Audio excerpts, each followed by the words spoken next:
अभी हल्द्वानी वाली रोड को छोड़ दिया है जहाँ पर से जाम लग रहा है। अभी रामगढ़ वाले रास्ते से सीधे इतना जाम लगा हुआ है, क्या ये बताऊँ। भवाली वाले रास्ते में हूँ मैं और भवाली पहुँचते पहुँचते कम से कम 1 घंटा लग। तो देखो हमारे डोल में, हमारे पहाड़ में सब्जियां कैसी बिकती हैं और कितनी शुद्ध सब्जियां होती हैं। और नाम बताते हुए मैंने ये क्या हम तक एजुकेशन की और मैंने जैसे इतने तक यात्रा पूरी की, इतने धामों की। 17 जनवरी से जो शुरू, कहाँ के थे? 10 जनवरी से, और 17 महीने में मैं।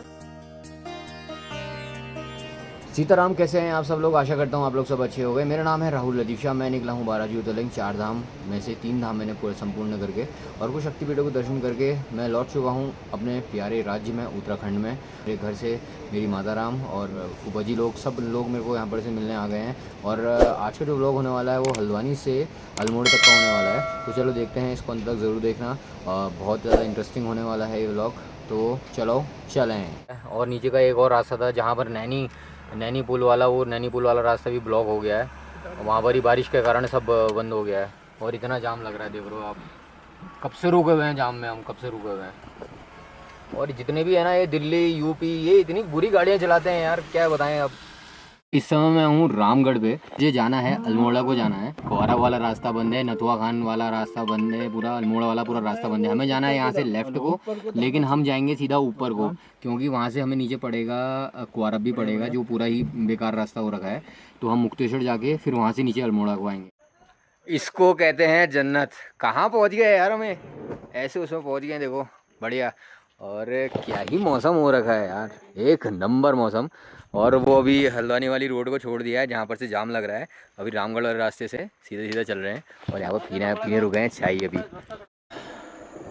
ये रहा सूपी गांव, क्या ही मस्त दिख रहा है, क्या बढ़िया दिख रहा है, देखो।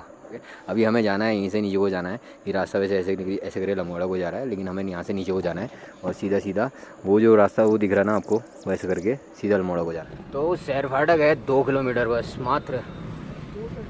और क्या ही भाई, यहाँ पर तो ऐसा चल रहा है ना, एक बार देखो ना क्या माहौल चल रहा है। ऐसा लग रहा है कि दिसंबर या अक्टूबर का महीना होगा।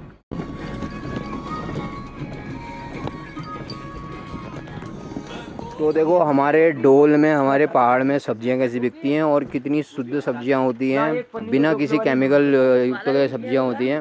और आलू, प्याज, टमाटर सब कुछ है इनके पास, बहुत ही बढ़िया। और एक सब्जी का आपको दिखाऊं, ये इसको कहते हैं लिंगुड़े। ये लिंगुड़े की सब्जी है, बहुत ही टेस्टी बनती है लिंगुड़े की सब्जी, बहुत ही टेस्टी। अभी मेरी माता राम लेके जा रही है लिंगुड़े। और चाचा कैसे हाल चाल है, कैसे से आलू? 150 रुपये किलो। क्या ही मौसम हो रहा है, एक नंबर। वो साइकिल है अपनी ऊपर और ये गाड़ी है अपनी रासो वाइटिक सीताराम।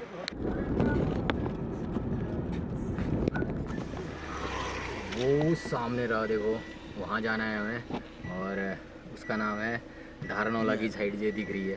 और अभी हम पहुँच चुके हैं विश्वनाथ अल्मोड़ा पे और ज़्यादा से ज़्यादा 20 मिनट में पहुँचने वाला हूँ मैं।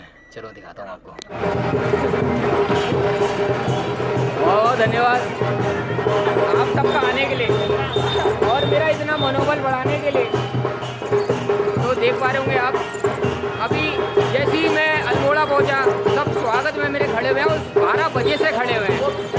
और ये पंडित जी और वो छोरिया नीति भी चल रहा है सामने, छोरिया नीति भी चल रहा है।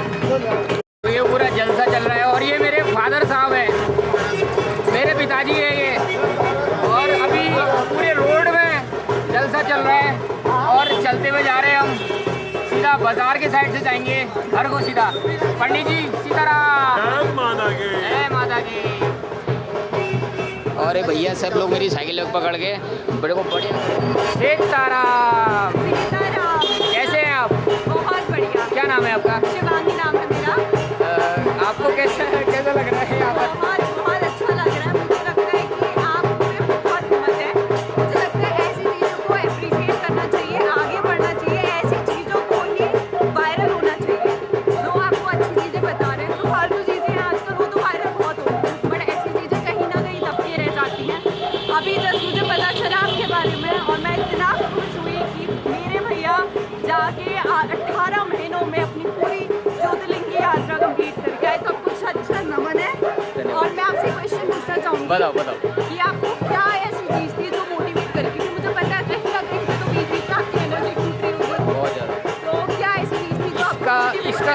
रिप्लाई मैं वीडियो में नहीं देना चाहूँगा, इसका रिप्लाई मैं आपको वैसे दे दूँगा। तो देखो क्या चल रहा है यहाँ पर, अल्मोड़ा पे क्या चल रहा है देखो।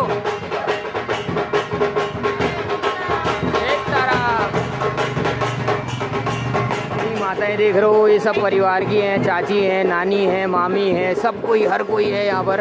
और कोई आगे है, कोई पीछे हैं, और सब मेरे संग चल रहे हैं, सब मेरे संग मेरा हौसला बढ़ा रहे हैं। मुझे बहुत ज़्यादा पसंद आ रहा है, मुझे बहुत ज़्यादा मज़ा आ रहा है, मुझे बहुत ज़्यादा आनंद आ रहा है इसमें। ये यात्रा में मेरी पूरी 12 ज्योतिर्लिंग की यात्रा संपूर्ण हो गई है। और अभी हम जा रहे हैं सीधा नंदा देवी को, यहाँ से नंदा देवी को जा रहे हैं। और साइकिल पकड़ रहे कि मोहित ने, मेरे वो ही मेरा भाई है, ये मेरे भाई है, ये मेरे पिताजी, ये मेरी बहन है। सीताराम।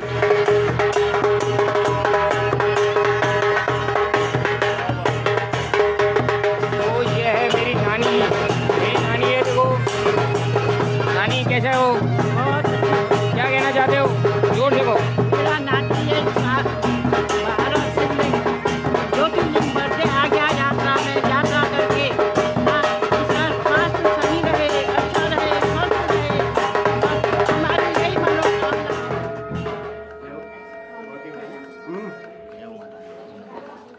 मुझे आशीर्वाद दीजिए कि मैं आपकी ये यात्रा कर सकूं जो आने वाली है, जो 14 साल में एक बार होती है।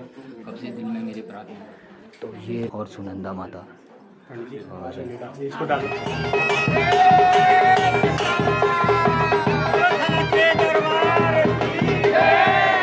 नाम है राहुल राजीव शाह, और मैं उत्तराखंड देवभूमि का रहने वाला हूँ। और मैंने 12 ज्योतिर्लिंग, 3 धाम और कुछ शक्तिपीठों के दर्शन अभी संपूर्ण करके मैं अपने प्रदेश, अपने घर में वापस आ चुका हूँ।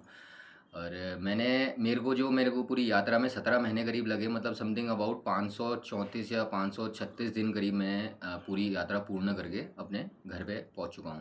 और 12 ज्योतिर्लिंगों में सबसे पहले केदारनाथ जी, काशी विश्वनाथ जी, महाकालेश्वर, ओंकारेश्वर, ममलेश्वर, त्र्यंबकेश्वर, भीमाशंकर, कृष्णेश्वर, श्रीशैलम। फिर उसके बाद मैं चले गया रामेश्वरम के बाद फिर मैं गुजरात चले गया, द्वारिका जी, भेट द्वारिका जी, सोमनाथ और नागेश्वर नाथ जी। फिर उसके बाद मैं चले गया सबसे लास्ट ज्योतिर्लिंग मेरा बैजनाथ जी। तो वहाँ के भी दर्शन पूरे करे हुए हैं, कुछ शक्तिपीठों के दर्शन भी पूरे करे हुए हैं। और बैजनाथ जी में भी एक शक्तिपीठ है माता पार्वती जी का, तो उनके दर्शन ही मैंने संपूर्ण करके मैं वापस अपने ट्रेन से और बसों के माध्यम से मैं अल्मोड़ा पहुँचा। क्या उद्देश्य था आपका यात्रा का? मेरा यात्रा का उद्देश्य सिर्फ साफ उद्देश्य है कि सबसे पहले प्रेम से अपने जितने भी हम परिजन हैं और जितने भी हम देशवासी हैं प्रेम से रहें। और जो मेरा जो मुख्य उद्देश्य था वो था कि सबसे पहले अपने जो इन्वायरमेंट है उसको सही करना, जो दूषित हो रखा है उसको साफ़ करना, और पॉल्यूशन के बारे में ज़्यादा बातें करना, पेड़ पौधे लगाने के बारे में बात करना, और गौमांस और गौ हत्या को रोकना, इसी सबसे बड़ा उद्देश्य था मेरा। और इसी दौरान मैंने तकरीबन 55 से 60 मैंने रामफल के पेड़ भी मैंने लगाए हुए हैं, जिसको रामफल का पेड़ ऐसे रहते हैं कि आप उसको पानी देने की कोई ज़्यादा आवश्यकता नहीं होती है, एक बार आपको देना पड़ता है, जर्मिनेट करना पड़ता है, फिर उसके बाद आपको वो फल देते रहेगा। तो ये सब चीज़ें थी। धन्यवाद। तो ये है मेरी नानी, ये है मेरी चाची, वो है मेरी मामी, ये है मेरी दूसरी चाची, वो है मेरी पहली मम्मी, और ये है मेरे दूसरे पापा। ये है सब मेरे भैया लोग। और दो मम्मी है तेरी, जो पहली मम्मी, दूसरी मम्मी कहाँ है? दूसरी मम्मी है ना, सीताराम। कुछ बोलो। सीताराम। पहले केदारनाथ जी का, फिर वहाँ से फिर अमरनाथ जी को हो गया, अमरनाथ जी के बाद फिर अयोध्या जी को गया, अयोध्या जी के बाद फिर काशी विश्वनाथ के बाद फिर नेक्स्ट काशी विश्वनाथ जी के बाद महाकालेश्वर ज्योतिर्लिंग, और फिर उसके बाद ममलेश्वर हो गया। अभी जो यहाँ पर चल रही है ये सब अभी पत्रकार लोग आए हुए हैं घर पे, हमारे सब बैठे हुए हैं, और देख सकते हो आप। और मैं और पिताजी दे रहे हैं यहाँ पर थोड़ा बहुत गाइड्स दे रहे हैं। लोग ने है भुवन भाई को नहीं ने मैं सपने में ज्यादा तो मैं सपनों का आभारी हो चुकी, तुम मेरे खोल कर सब कुछ आया नहीं है ना बोल। अब तू तो मेरे भाई, और मैंने भी आप पे बड़ा हक समझ के ना अब तो वही अधिकार है, जो अधिकार है तू को वही मैं मुश्किल है। एग्जाम हो जाना ठीक कैसा लगा आपको ये ब्लॉग बताना ज़रूर नीचे कमेंट बॉक्स में, और अगर अच्छा लगा हो तो लाइक ज़रूर करके जाना मेरे चैनल को। नया यात्री हूँ मैं, और सारी यात्रा मेरी पूरी संपूर्ण हो चुकी है 12 ज्योतिर्लिंग की, कुछ धामों की और कुछ ज्योतिर्लिंगों की, और बड़े छोटे मठ तो मेरे रास्ते में पड़ते रहे, तो मैं उनका भी आशीर्वाद लेके अपनी पूरी यात्रा संपूर्ण करी है। तो ये जो सीरीज़ थी ये मेरा पूरा जीवन की आपको यात्रा दिखाई है। मैं जितना जो भी मेरे संग हुआ इस यात्रा के दौरान वो भी सब आपको दिखाया है, और बिल्कुल निष्पक्ष रूप से दिखाया हुआ है। उसमें कोई एडिटिंग नहीं, कोई कुछ नहीं, जो मेरे को मिला, अच्छा मिला बुरा मिला, मैंने सब कुछ दिखाया हुआ है। तो ऐसी यात्रा के लिए मेरे को सब्सक्राइब ज़रूर करें, बने रहें मेरे साथ। हर हर महादेव, जय जय श्री सीताराम।